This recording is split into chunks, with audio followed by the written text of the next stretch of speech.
You know, in the epic story of China's three kingdoms, you hear these names that sound larger than life, men who are basically gods walking among mortals. But what happens when one of those gods actually falls? And who could possibly be the one to bring him down? Well, today we're talking about that guy. So this is Pan Zhang. Now, his name might not be as famous as the guy he captured, I get that.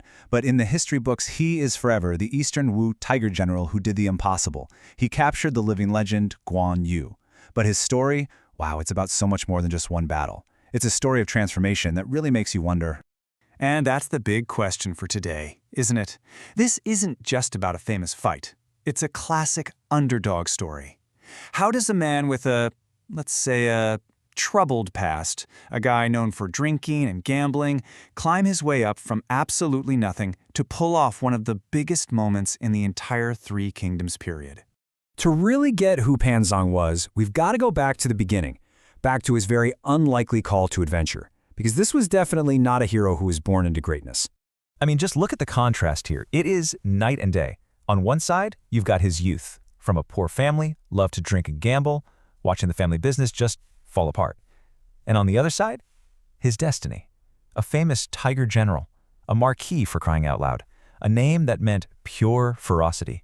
The journey from column 1 to column 2, it's just incredible. So here it is, the turning point. Pan Zhang basically has nowhere else to go, so he throws in his lot with this ambitious rising warlord, Sun Quan. And Sun Quan, who was a brilliant judge of talent, saw something that nobody else did. He looked right past that rough exterior and saw the heart of a warrior. This was it. This was Pan Zhang's call to adventure, the moment he stepped onto the stage of history. But, answering the call is one thing. Actually surviving the trials that come next, that's a whole other ballgame. Pan Zhang wasn't just handed a command. He had to earn it, and he earned it in the fire of battle. And this timeline just lays it all out perfectly. He starts as a total newbie, proves his guts in these really tough campaigns against some rebellious tribes, and then, slowly but surely, battle by battle, he climbs the ladder. He doesn't just earn promotions, he earns something way more important: Sun Quan's absolute trust. And that trust leads him straight to his most important assignment ever in the year 219. And hey, it wasn't just Sun Quan who saw it. The history books totally back him up. This quote says it all, right? It admits he had a rough background, but it makes it super clear that his talent, it was just undeniable. He was a born warrior, and the army, well, that was where he belonged. So all those battles, all that training, all the trust he'd built up, it was all leading to this, one single history-changing moment, the ultimate challenge, going up against the god of war himself. Okay, so let's set the scene here. It's late in the year 219.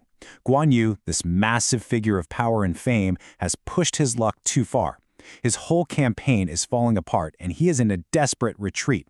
All he needs to do is get back to his own turf, and he can live to fight another day. But Pan Zhang is given one job: make sure that doesn't happen.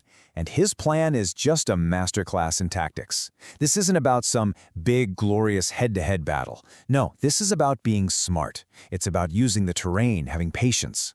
He figures out the one spot Guan Yu has to pass through, these nasty mountain paths at a place called Linju, and he lays a deadly trap. And then he just waits. And just like Pan Zhang knew he would, the tired, retreating army, led by the legend himself, walks right into it. All of a sudden, that quiet mountain path just explodes into total chaos. Pan Zhang's soldiers come pouring out from all sides. A silent forest becomes a killing field in a split second. They just completely overwhelm Guan Yu's exhausted and outnumbered men. There's nowhere to run, there's no hope of getting out. The trap was absolutely perfect.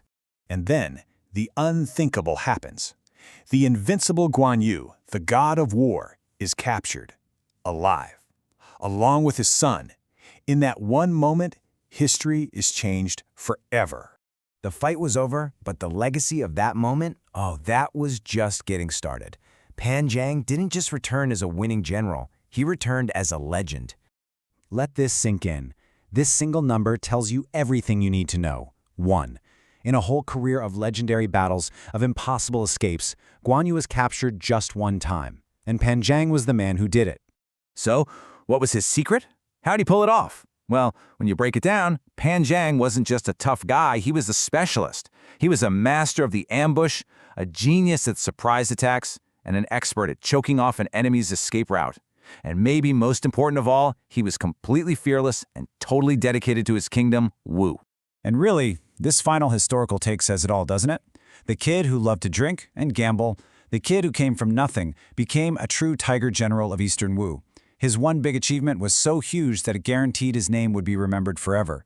It really makes you wonder, right? Are heroes born, or are they forged in the fire of an impossible challenge?